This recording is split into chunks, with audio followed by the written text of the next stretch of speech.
波斯湾的夜晚现在比跨年烟火还热闹，但不是因为庆祝，而是中国的超大型邮轮灯火通明，在伊朗的阿巴斯港外海排成了一条巨龙。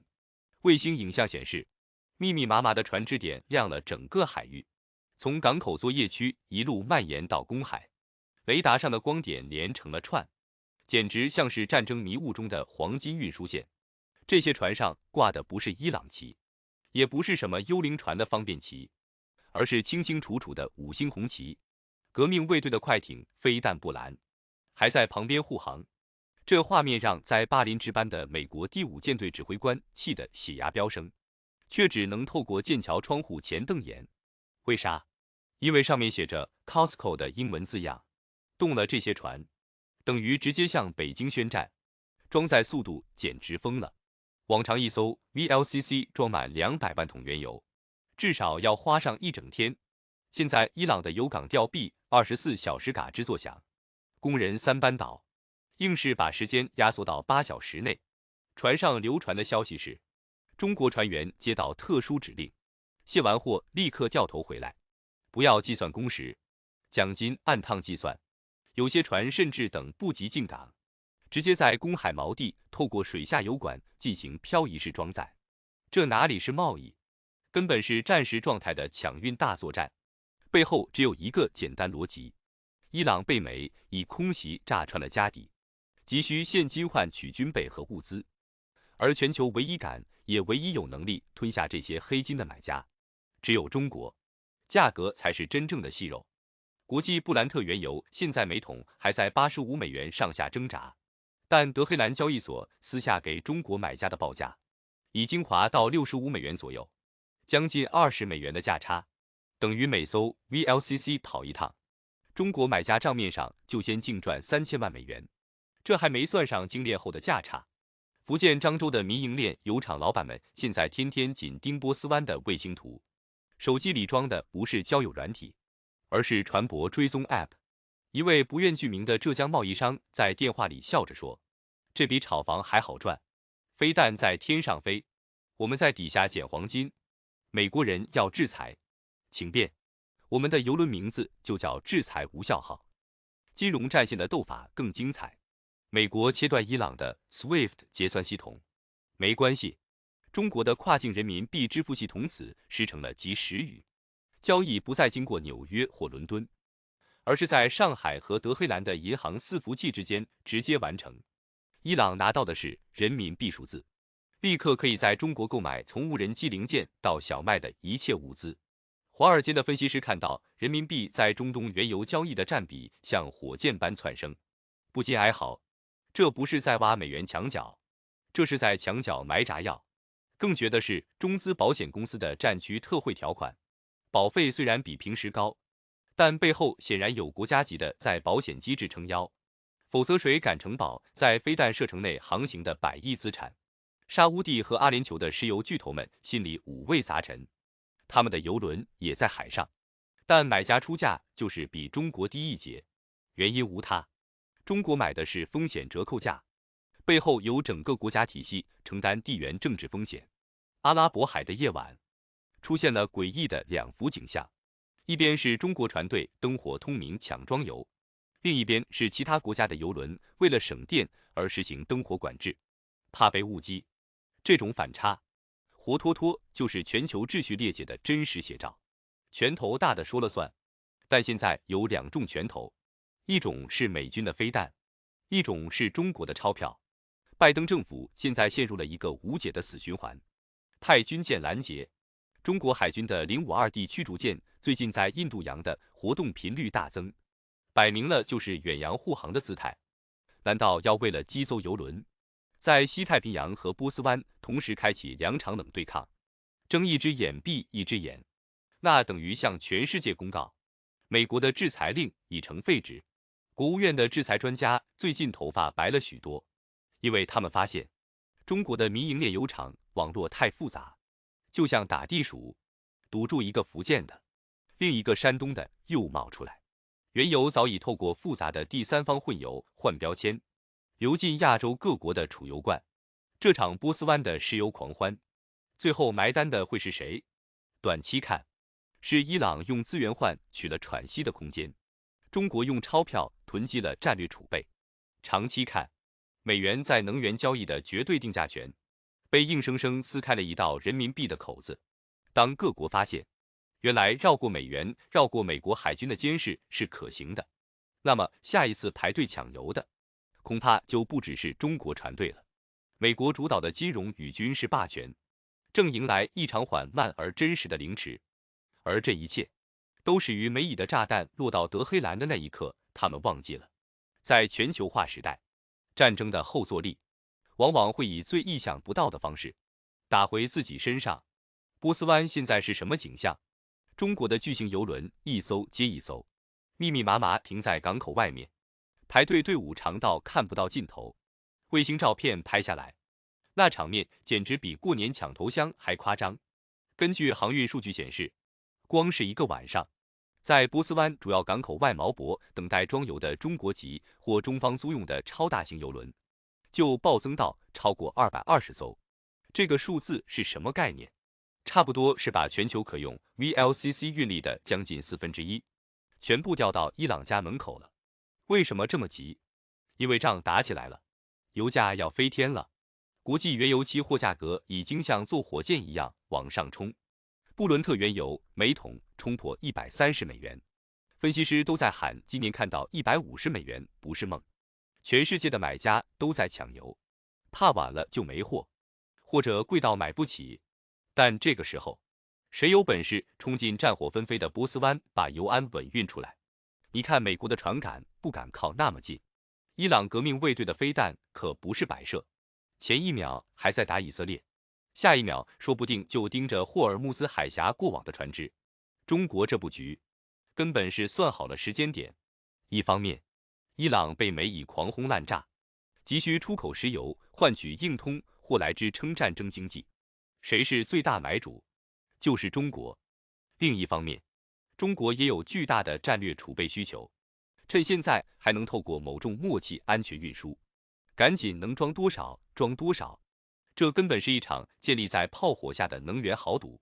美国的石油商和华尔街的交易员看到这个画面，估计心脏病都要发作了。他们不是不想赚这个钱，而是他们的船、他们的保险公司根本不敢接这种通往交战区的生意。西方国家对伊朗的制裁大网还在，哪家国际银行敢给这重贸易做结算？只有人民币结算体系能绕过去。这就形成了一个极其讽刺的画面：美军的航母战斗群在阿拉伯海巡弋，美军的基地在约旦、沙特挨伊朗飞弹，而就在美军眼皮子底下，中国的油轮大队正浩浩荡荡、心无旁骛地搬油。美国能怎么办？派军舰拦截吗？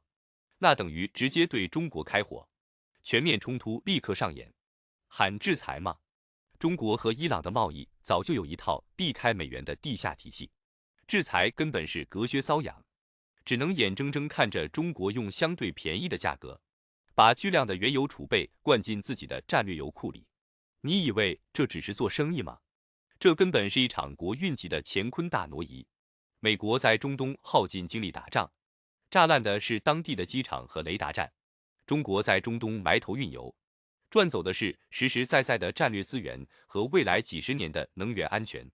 等到美国回过神，发现自己国内通膨被高油价搞得民怨沸腾，而中国的储备油已经够用好几年，到时候谁哭谁笑？再看看伊朗和中国的默契，革命卫队发动这么大规模的袭击，号称打掉美以的眼镜，这在某种程度上，是不是也为这些穿梭的油轮提供了一种非正式的护航？至少，美国的区域监控能力被打残了一部分，对海上航道的掌控出现了漏洞。伊朗需要钱，中国需要油，在共同的对手面前，一种危险而有效的合作就这么自然而然地形成了。国际能源署已经发布紧急警告，说中东冲突正在引发数10年来最严重的石油供应危机。欧洲国家吓得瑟瑟发抖，他们刚刚摆脱对俄罗斯油气的依赖，现在中东火药桶又闸了，他们能去哪找替代来源？美国的页岩油，运费和成本高到吓死人。反观中国，油轮队伍的规模告诉你什么叫手中有油，心中不慌。这220艘油轮运回去的不只是油，是未来国际谈判的筹码，是经济抗击打能力的底气，更是地缘政治棋盘上最重的一颗砝码。华盛顿的决策者现在恐怕是焦头烂额，军事上被伊朗的飞弹和无人机缠住，威信扫地；经济上眼看中国趁乱大肆扩充战略储备，动摇石油美元的根基；政治上面对国内汹涌的反战情绪和高通胀压力，而北京呢，稳坐钓鱼台，一边呼吁和平克制，一边开足马力把油库填满。这场面是不是像极了两个高手下棋？一个在棋盘上杀得满脸是血，气喘吁吁，另一个却在不动声色地把其盘边上的黄金筹码一个一个全部收进了自己口袋。所以你说，这场中东大乱斗打到最后，真正的赢家会是谁？是那个炸烂别人雷达的伊朗，还是那个被炸到全国警报响不停的以色列，或者是那个深陷泥潭进退两难的美国？看看波斯湾那壮观的邮轮长龙吧，答案或许就在那里。波斯湾现在是什么景象？中国的巨型邮轮一艘接一艘，密密麻麻把港口塞到爆满，那个场面简直像赶集一样，码头装不完，排队队伍一路延伸到外海去，远远看过去根本是移动的钢铁长城。为什么这么急？因为中东战火一起，全球油价就像坐火箭一样往上冲，聪明人早就开始抢油囤货了。这边以色列跟伊朗打得不可开交，那边中国的能源采购团已经24小时连轴转。根据航运监测数据，光是过去72小时，在波斯湾主要装油港口附近，悬挂中国国旗或中方租用的超大型油轮数量，一夜之间暴增到220艘以上。这个数字什么概念？平时这段水域能有40-50艘就很多了，现在是翻了4-5倍。这些油轮每一艘能装200万桶原油，全部加起来的运力，等于把全球一天石油消费量的2成多直接摆在海面上。美国的石油贸易商看得眼睛都红了，气得直跺脚。为什么？因为他们动作慢了。美国政府一开始还想搞制裁、搞禁运，限制伊朗原油出口，结果中国根本不理你那一套。现在是卖方市场，伊朗急需战争资金，中国急需稳定的能源，两边一拍即合，用人民币结算，绕过美元系统，交易做得飞快。美国商人手里捏着美元，却发现有钱不一定抢得到货，码头泊位全被中国船队包圆了。你说气不气？更让华尔街大佬睡不着觉的是，这场抢油大戏背后是人民币国际化的实战演练。伊朗现在被西方金融体系封锁，美元欧元根本进不来，中国正好提供人民币换石油的完美方案。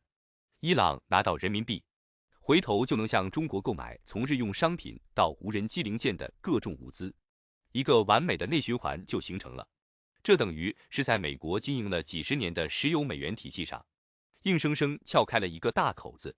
这场面让中东的王爷们心情也很复杂，像沙特、阿联酋这些美国传统盟友，现在是左右为难，表面上要配合美国谴责伊朗，私底下看着中国船队开进来，大手笔买油，赚得盆满钵满，心里能没有想法吗？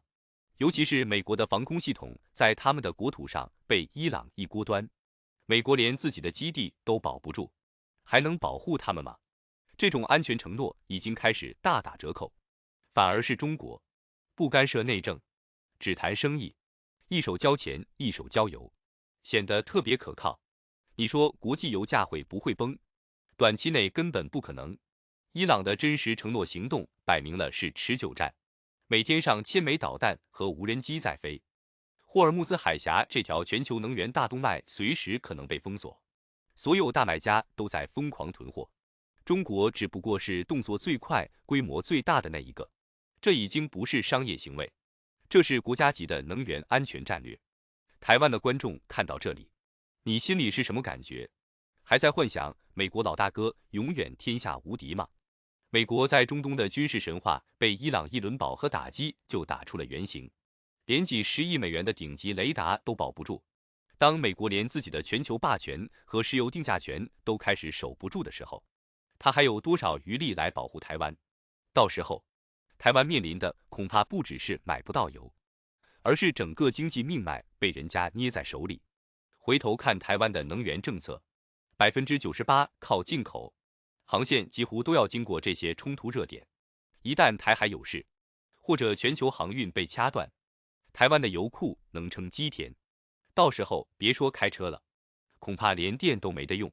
看看波斯湾上那220艘中国油轮的魄力，那是什么？那是未雨绸缪的国家实力。台湾除了天天喊用爱发电，还能拿出什么像样的战略储备？这场中东混战，表面上是伊朗和以色列的恩怨，实际上已经演变成一场重塑世界秩序的预演。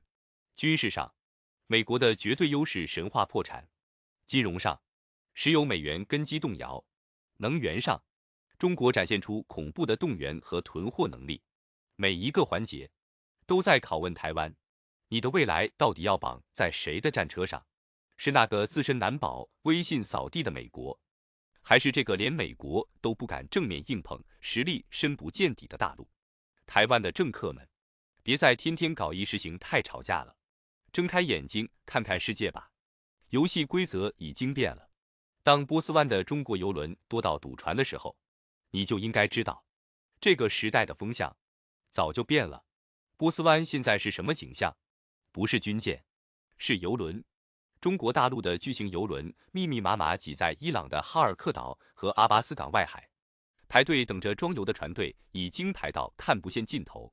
最新的卫星图片显示，数量一夜之间暴增到220艘以上，整个海面都快被这些黑色巨兽覆盖了。这哪里是装油，这根本是在抢油。为什么抢成这样？因为伊朗被美以轰炸，石油出口设施本来就紧张，现在更成了全球油市唯一的避风港。这里的油用人民币结算，绕开美元，价格还因为战争打折扣。